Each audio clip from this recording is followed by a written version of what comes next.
ناظرین کرام، ہمارے ساتھ آج آپ کہیں بھی بستے ہوں دنیا میں ضرور رہنا ہے، کیونکہ آج سیدنا لوط علیہ السلام کے حوالے سے گفتگو ہے، اور آپ سمجھ سکتے ہیں کہ جب ان کی قوم پہ عذاب آیا ناظرین، وہ آج کے اس دور کے حوالے سے اس کی بڑی ریلیونس ہے، لہٰذا آج آپ نے کہیں بھی نہیں جانا۔ آج سے تقریباً 4000 برس پہلے ناظرین ایک ایسے جلیل القدر پیغمبر کی بارگاہ میں ہم ہدیہ عقیدت انشاءاللہ پیش کرتے ہیں جو ابراہیم علیہ السلام کے بھتیجے ہیں، اور ابراہیم علیہ السلام ہی کے زمانے میں قوم سدوم کی ہدایت کے لیے بھیجے گئے، جن کو اللہ تبارک و تعالیٰ نے تقریباً 175 برس کی کم و بیش ظاہری عمر عطا فرمائی، جنہوں نے تقریباً 100 برس کے قریب یعنی 1 صدی تک اپنی قوم کی رہنمائی فرمائی، ان کو سمجھایا، اللہ کے آنے والے عذاب سے ان کو ڈرایا۔ یہ وہ قوم تھی ناظرین جنہیں اللہ تبارک و تعالیٰ نے سرسبز و شاداب زمین سے نوازا تھا، ہر قسم کے پھل سبزیوں اور باغات سے نوازا تھا، خوشحال زندگی اور آسائشوں سے نوازا تھا، یعنی دنیا کی ساری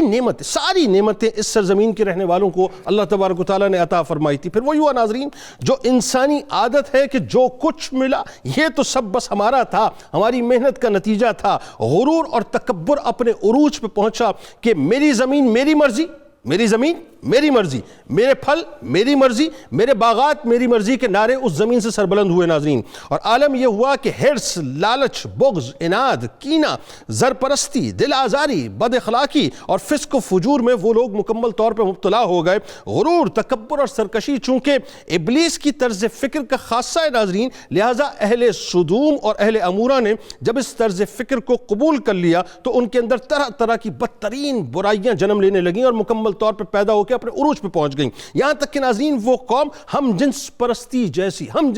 جیسی لعنت میں مبتلا ہو گئی۔ یعنی اس دنیا میں سب سے پہلے، اگر میں کہوں تو غلط نہ ہوگا ناظرین، اور لبرل ذرا سن لیں کہ میرا جسم میری مرضی کا نعرہ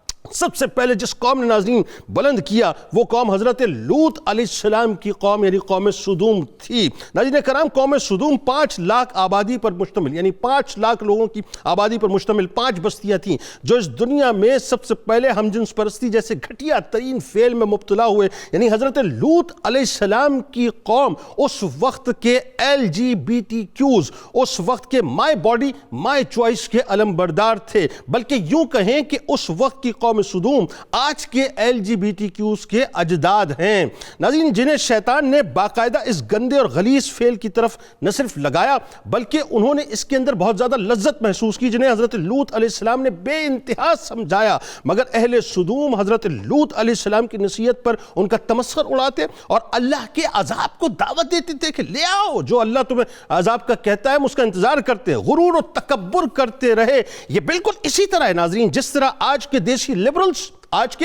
لبرلز، سیکولرز اور فحاشی کے دل دادا نصیحتوں کو جھٹلاتے اور اللہ کے عذاب کو دعوت دیتے۔ پھر کیا ہوا؟ آئیے ذرا تاریخ میں آپ کو لے کے چلتا ہوں کہ حضرت جبرائیل علیہ السلام اس شہر کی 5 بستیوں کو اپنے پروں پر اٹھا کر آسمان کی طرف بلند کرتے ہیں، زمین کو آسمانوں تک اٹھا کر پلٹ دیتے ہیں، آسمان سے راکھ اور پتھروں کا مینا برستا ہے۔ قدرت نے ان کے خلاف ایک ٹارگیٹڈ آپریشن لانچ کیا ناظرین، برسنے والے گائیڈڈ پتھروں کے ذریعے ان کو ٹارگٹ کیا گیا اور جس کو ٹارگٹ کیا جاتا تھا وہ مر جاتا، اور آج وہاں بدبودار ڈیڈ سی موجود ہے۔ حیران کن بات یہ ناظرین کہ سمندر کے اس خاص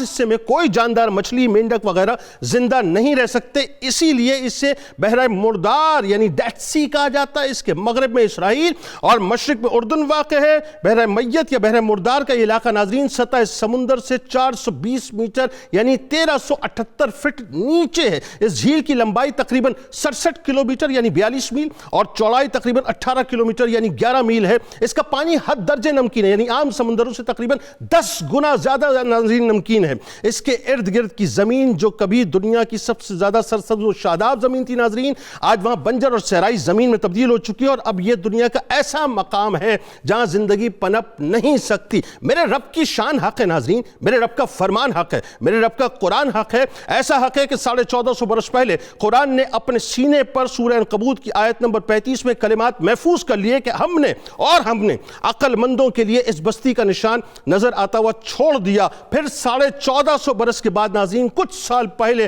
بحر مردار کے ساحل پر قوم لوط کی بستیوں کے بعض تباہ شدہ آثار نمایاں ہوئے تو دنیا نے دیکھ لیا کہ یہ وہی قوم تھی جسے اللہ تعالیٰ نے ساری نعمتوں سے نوازا تھا، مگر یہ شیطان کے سکھائے ہوئے ایک ایسے گندے، گھٹیا اور بدبودار فعل میں مبتلا ہو گئے کہ اللہ نے ان کے وجود کو ہی صفحہ ہستی سے مٹا دیا۔ لہٰذا آج